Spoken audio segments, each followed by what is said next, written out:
Hey guys, what's up? It's me, LEGO Lee 329 here, and I'm very excited to bring you my review for the brand new LEGO Creator Expert Big Bin set.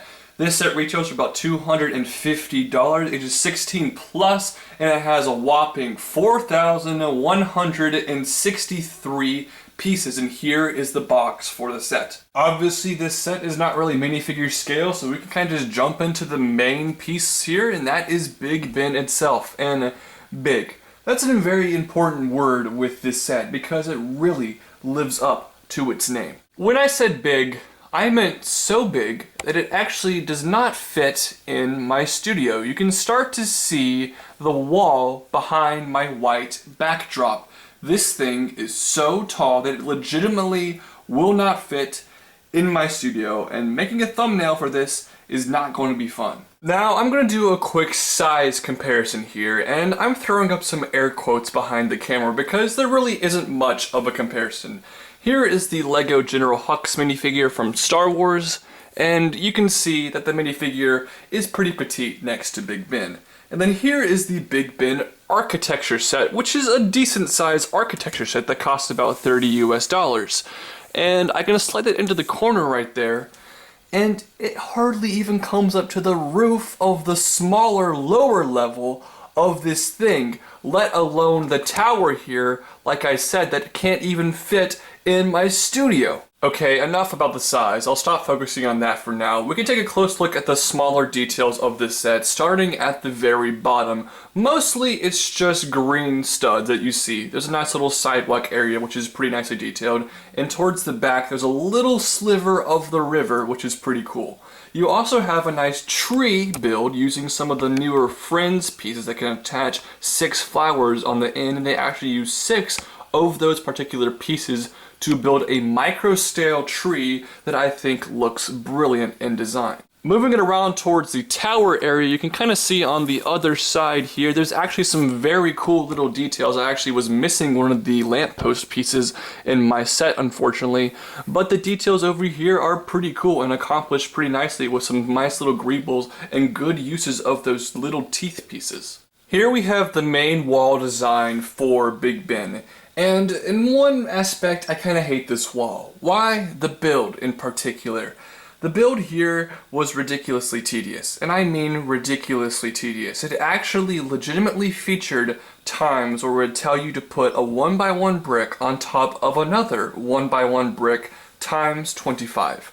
It got really annoying very quickly. That being said, I don't care in the end because of how beautiful this wall looks. It's incredible. It's amazing. It's so brilliant. It's an amazing design. The use of the microfigures on the wall is so great.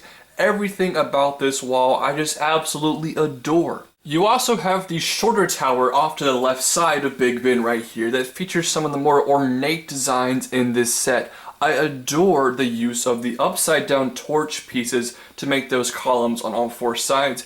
Everything here looks brilliant, and you can also start to see the use of the collectible minifigure ski piece. That's a very rare piece that LEGO does not use very often, remolded in pearlish gold, used a lot in this set to kind of represent a cross look, and it looks so brilliant all around this set. I love that. On the side of the tower here, there's some awesome snot techniques, and this little part here actually sticks out about half a stud, creating an amazing look. And all throughout this design, you see some great uses of the Mixel teeth pieces remolded in tan, which I really like to see. Flipping this thing around to the back, you can see the roof in a nice little detail with a ton of these clip pieces right here, and some pretty small little nice details along the side here. Besides that, the back side of this thing really isn't camera friendly. Now, it's not supposed to be. You're not displaying this thing from the back side, and this is supposed to be the extension of a building that is kind of cut off, so honestly, not including any detail from the back right here is perfectly fine in my book, and I honestly couldn't care less. There's also a small wall by the tower here, again using those teeth pieces, an excessive amount of the 1x1 translucent black bricks. In total, you get 380 of that exact piece in this set, so if you like that piece, this is the set for you. Now we can focus on the main build of this set that I think people are most excited about, and that that would be the tower itself, recently renamed Elizabeth Tower. Now again, with the tedious building, you have to build this exact same panel piece using some awesome snot techniques over and over and over again. And you actually have to build this same kind of block piece over and over and over again. It actually says in the manual ×2 at one point for this thing, and you kind of stack them on top of each other. That again got very annoying to build, but it just looks so good that I can forgive it really easily. The bottom has some pretty nice designs. It looks pretty boring from here, but very accurate. And then you can get to the top here, which is one of the greatest designs I've ever seen in LEGO history. The top of the Big Ben Tower here, it looks incredible. LEGO just went above and beyond with this particular design. The clock itself is created by using one of these pieces. It is one of these parts here, flipped on the underside and printed, and it is molded in translucent clear, which just looks brilliant, and the printing is ornate, it's beautiful, it's gorgeous, it looks amazing. I love that printing.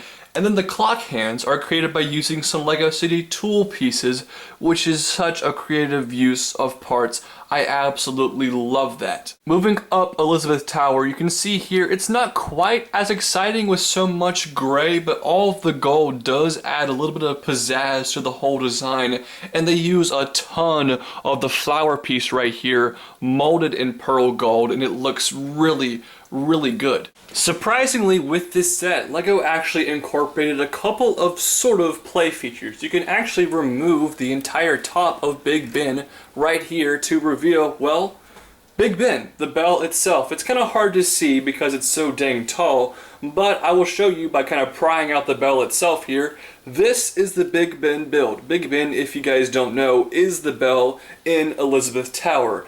Now honestly, this bell design here, well, I think it's fine. It looks pretty good. It's nothing special. It's nothing as crazy great as the rest of this set, but it's a cool play feature that really wasn't necessary, and honestly, if this wasn't in the set, I wouldn't have cared, but since it's here, it's nice, and it's a use of space that would have been wasted otherwise, so that's cool. Now for the final play feature of this set. By twisting the weird, kind of out of place little clock piece on the back, you can actually make the real clock, well, real, in air quotes yet again, work. By twisting the clock, it makes the clock hands move. Now, because there's such a long Technic rod that runs all the way down this tower to about here, and then another Technic rod that runs about to here, it's kind of stiff. It's not the most fluid motion. They didn't do a great job there. It's a little stiff.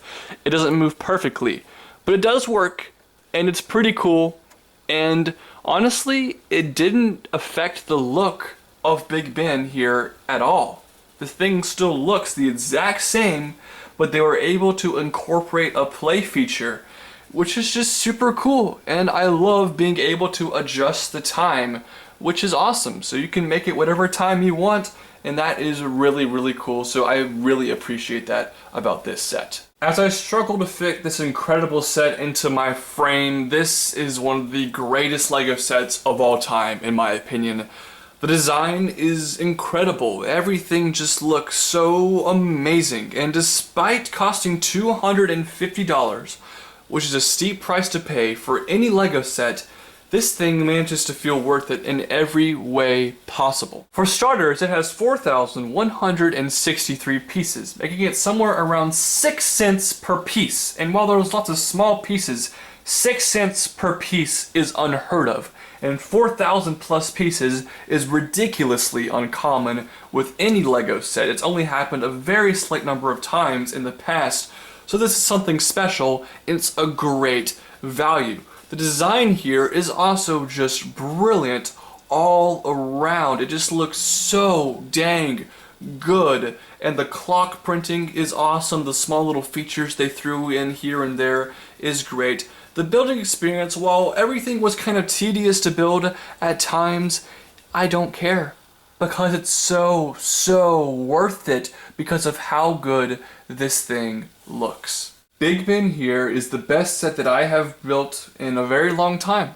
And this is the best set of 2016 so far, and it's the first set from this year, and I think from the past few years, that I'm going to give the amazing rating of a 10 out of 10. Obviously, those are just my thoughts. I'd love to hear your guys' thoughts down in the comment section below. Also guys, don't forget to like this video, favorite the video, share the video with all your friends. Please go like me on Facebook, follow me on Twitter, and follow me on Instagram. All those links will be down in the description below. Don't forget to subscribe to this channel, and I hope to see you guys next time when I go set reviews. I'll see you guys later.